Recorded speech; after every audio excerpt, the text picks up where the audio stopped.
Umaga pa lang traffic na dito sa 401. Ganon din sa DVP. Ganon din sa Gardiner. Halos lahat ng highway dito sa Toronto, traffic.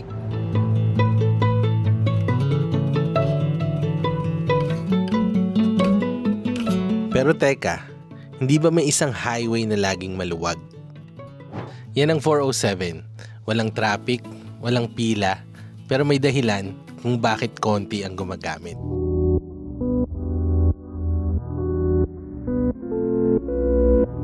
(1999), binenta ng Ontario government ang bagong gawang 407 Express Toll Route sa presyo $3.1 billion. Ang bumiling consortium ay pinamumunuan ng Spanish company Ferrovial at Canadian firm na SNC-Lavalin.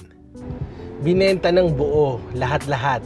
Toll rights, operations, future profits, kasama lahat. Walang kontrol ang Ontario sa toll rates, walang oversight, walang balik. Ngayon, ang 407 ay tinatayang nasa 30 to 35 billion na ang halaga. Taon-taon, kumikita ng higit na 1.5 billion at dahil fully automated, tubong lugaw. Ang dating public highway, naging cash cow ng pribado. Gusto mong hindi malate? Gumamit ng 407 kung kaya mong bayaran. Pero kung hindi naman, stuck ka uli sa 401. May mga araw na $30 to $50 ang toll fee, depende sa layo. Mas mahal pa sa gas, mas mahal pa sa groceries minsan.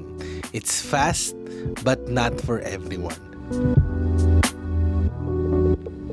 Noong 2024, nag-propose si Premier Doug Ford ng bagong tunnel sa ilalim ng 401 para raw mabawasan ng traffic.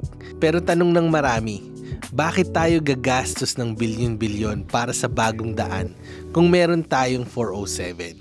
The truth, binenta natin ng sobrang aga and now we're paying the price. Literal.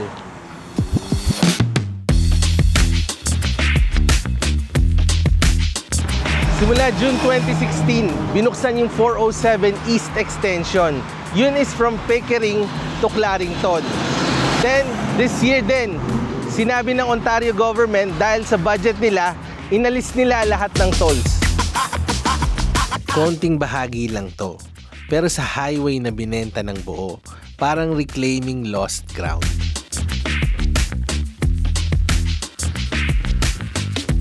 Ang 407 ay simbolo ng isang desisyong pangmatagalang may epekto. Tinipid noon, pero ngayon, gastos natin ang lumabo. At hindi lang yan sa highway nangyayari. Ganito rin sa housing, healthcare at transit.